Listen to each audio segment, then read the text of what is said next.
আমি অনুব্রত মণ্ডলের বাড়ির সামনে রয়েছি। তার পরিবারের সঙ্গে আমার কিছুক্ষণ আগেই কথা হয়েছে এবং যেটা আমি জানতে পারছি যে তার পরিবারের তরফ থেকে জানানো হচ্ছে যে অনুব্রত মণ্ডল সারাদিনে প্রায় 11টা ওষুধ খান এবং তার এই গত কয়েকদিনের মধ্যে তার শারীরিক যেহেতু যে মানসিক চাপ ছিল, তাই কয়েকদিনের মধ্যে তার শরীর সুস্থ নয় এবং গতকাল তিনি অসুস্থ হয়ে পড়েন এবং তার জন্যই তিনি হাজিরা দিতে পারেননি এবং তিনি জানিয়েছেন যে স্নায়ুজনিত রোগের জন্য তাকে বেশ কিছু ওষুধ খেতে হয়, সেই জন্য তিনি আজকে হাজিরা এড়িয়েছেন। একইভাবে তিনি পার্টি অফিসও যাবেন না, অর্থাৎ এখান থেকে হাফ কিলোমিটার দূরে যে তৃণমূলের জেলা পার্টি অফিস, তার বিকালে প্রতিদিন তিনি সেখানে বসেন, সেখানেও তিনি যাচ্ছেন না বলে আমরা জানতে পারছি তার পরিবার সূত্রে।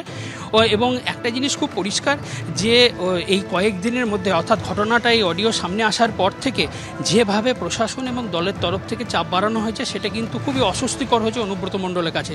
কারণ প্রশাসনের তরফ থেকে দেখেছি জেলা পুলিশ সুপার নিজে সক্রিয় ভূমিকা নিয়েছেন, অভিযোগ দায়ের হয়েছে, অভিযোগ দায়েরের আধ ঘন্টার মধ্যে নোটিশ ধরানো হয়েছে এবং তাকে বলা হয়েছে আজকে 11টার সময় হাজিরা দিতে, এবং সেটা এসডিপিও অফিসে। এবং এই পুরো ঘটনার গুরুত্ব অনুযায়ী একজন আইপিএস অফিসার এসডিপিও রিকি আগরওয়ালকে এই ঘটনা তদন্তের দায়িত্ব দেওয়া হয়েছে। তাহলে বোঝা যাচ্ছে যে কতটা প্রশাসন গুরুত্ব দিচ্ছে।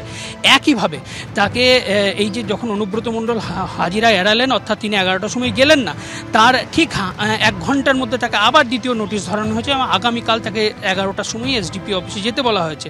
তাই এই সক্রিয়তা একদিকে রয়েছে, অন্যদিকে বিরোধীদের বক্তব্য হচ্ছে, অর্থাৎ বিশেষ করে বিজেপির বক্তব্য হচ্ছে যে অনুব্রত মণ্ডলকে গ্রেপ্তার করতে হবে, কারণ যেভাবে পুলিশকে তিনি থ্রেট করেছেন তাতে অনুব্রত মণ্ডলকে গ্রেপ্তার করা উচিত। তার জন্য তারা জেলা জুড়ে বিক্ষোভ শুরু করেছেন।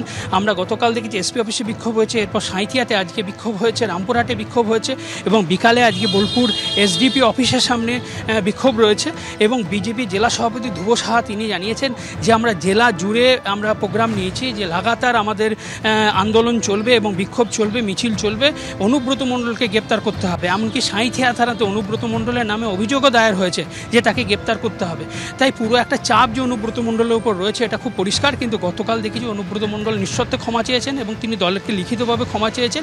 তারপরও যে চাপ, সেই চাপ কিন্তু রয়েছে, অর্থাৎ প্রশাসন কিন্তু কোনোভাবেই হালকাভাবে পুরো বিষয়টি নিতে চাইছে না। 4টি ধারায় তার বিরুদ্ধে অভিযোগ, তার মধ্যে 2টি জামিনযোগ্য, 2টি জামিনযোগ্য নয়। এবং এই ক্ষেত্রে অনুব্রত মণ্ডলকে চাপে রাখতেই কালকে ডাকা হয়েছে, কারণ অনুব্রত মণ্ডলের আইনজীবীরা যেটা জানাচ্ছেন যে সোমবার তারা হয় সিউড়ি জেলা আদালতে আর নাহলে হাইকোর্টে তারা আবেদন করবেন জামিনের, কিন্তু সেই সুযোগে কিন্তু পুলিশ দেয়নি। আগামীকাল অর্থাৎ রবিবার 11টার সময় এসডিপি অফিসে ডাকা হয়েছে যাতে তিনি সেখানে হাজিরা দেন এবং তদন্তে সহযোগিতা করেন এবং পুলিশের মুখোমুখি হন। তাই এখান থেকে বোঝা যাচ্ছে পুলিশ কতটা সক্রিয় এবং দলেরও চাপ রয়েছে অনুব্রত মণ্ডলের ওপর। তাই পুরো বিষয়টিতে তিনি অসুস্থ বোধ করছেন এবং তার জন্যই তিনি আজকে ঘর থেকে বেরোচ্ছেন না এবং আজকে যে তার পার্টি অফিস যাওয়ার কথা ছিল সেটাও তিনি যাবেন না বলে তার পরিবার সূত্রে আমরা জানতে পারছি।